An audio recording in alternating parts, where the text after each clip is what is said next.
I'm on my way to the most popular inland attraction in Mexico. Quiero un boleto para San Miguel. Nicer than most planes I've been in.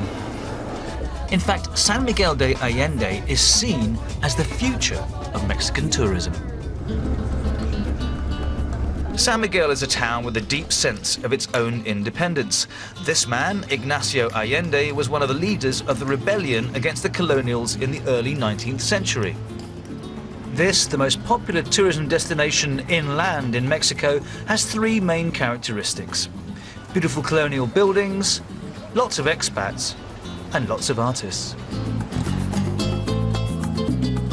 Making muslin for domestic use for the best part of the last century, Aurora was converted into an art space in 2001 by this lady. It's not the same as you would find in the beach areas, the same kind of crowd.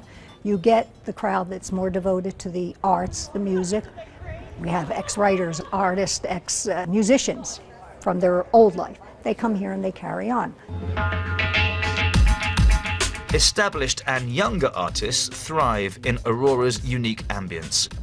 I'm fascinated by this picture. It's very stimulating, people that come from other places and they enjoy your work. And Juan says San Miguel has one major advantage over places like Acapulco.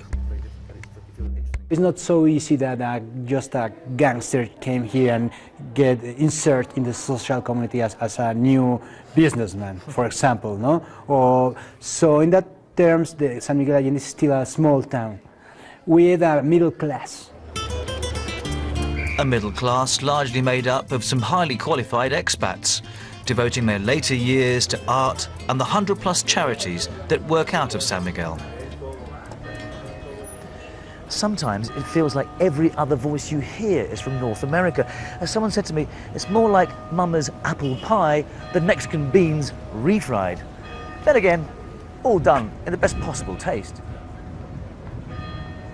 Tell me why you think so many Americans come here.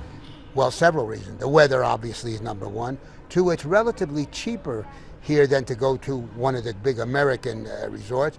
And thirdly, if you have an intellectual curiosity, you want to get away from your everyday life, this is a place where you don't have to travel to southern Italy or for Spain, and you could see it all right here. The next stamp of approval for San Miguel is that affluent Mexicans are coming here in their droves for their holiday kicks. It all adds up to a very atypical Mexican town, and yet one that is a picture-perfect version of Mexico for tourists. The next phase is to go up market, which means big bucks, real estate, and hanging out in places like this. The Rosewood Hotel and its adjacent villas may look 17th century colonial, but in fact the project, which cost a cool $260 million, has only been open a year. You know, there's a tradition in our main square, and is that single men would just walk clockwise around the square, and single women would just walk counterclockwise. And that's a way to show that, you know, they're looking for a couple. The manager insists the hotel is very much integrated into the local community. Although it looks like a bigger building, like compared to the small houses you can see in San Miguel, we only have 67 rooms. A lot of locals and visitors just gather in the terrace to enjoy the beautiful view and the beautiful sunset in San Miguel de Allende and see how all the lights turn on at night.